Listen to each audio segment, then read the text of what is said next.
Well, I've been with the City of Calgary and with Parks for just over 18 years.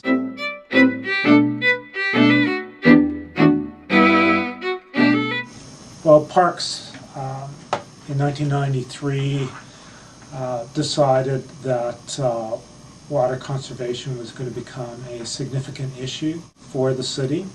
Parks had been looking at what had been happening in other North American cities and determined that we were in a situation where in the future water would become a commodity in short supply, and therefore we needed to plan in advance for how we were going to handle that. It used to require staff to manually turn the system on. So there'd be a pipe somewhere with water in it, and you'd have to turn a valve on, much like you do at your home. Central Control changes that by automating that valve control process. All the valves are now electric, and a computer executes a program which sends electricity to the valve and turns the valve on or off.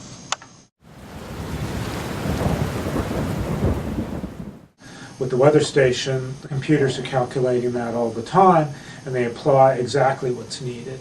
And so the graph, instead of being a straight line, is really a spiky, curvy graph, and that allows us to fine-tune the amount of water that we use. And this system will reduce the water consumption by about 50%.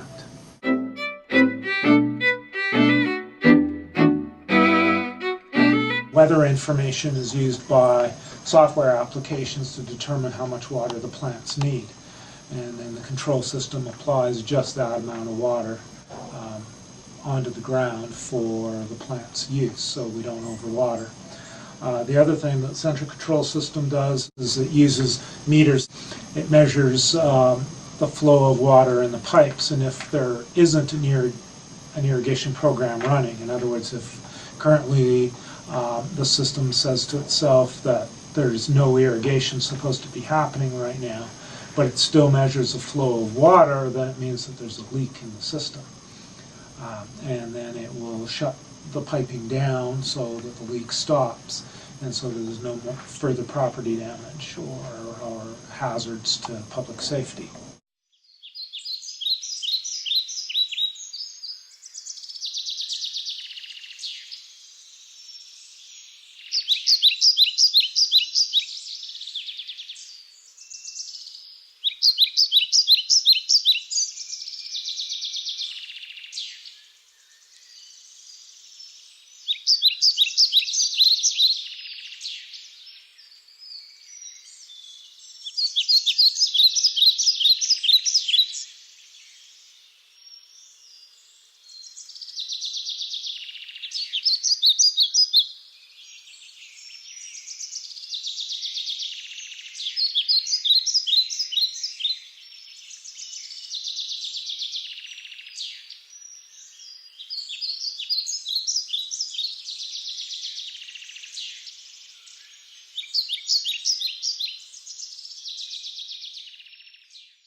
You know, being a tax-funded organization, we're at the mercy of the tax rates that the public are willing to pay, and also municipal guidelines for borrowing money. So some years we have large capital budgets to do upgrades, other times we have restricted budgets. This year we had no capital budget, so we didn't do any upgrades whatsoever. Its return on investment is quite short term. It only takes about 2.5 years to recover the investment costs in hardware and technology. However, because we're not a revenue generating organization, it's hard to get those initial dollars in place to do those upgrades, no matter how good they are for the taxpayer.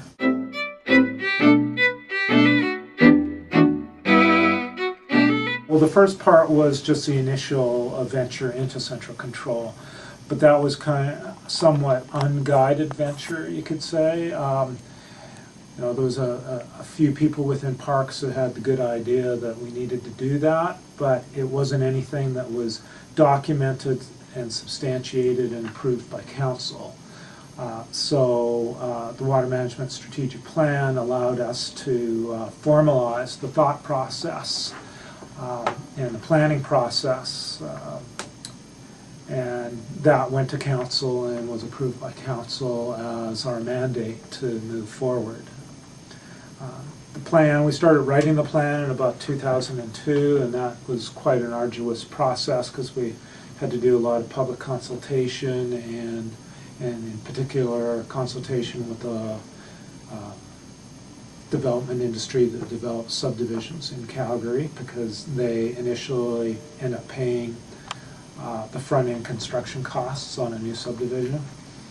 And but in 2007, council finally approved the plan, and so we've been following the strategic plan ever since.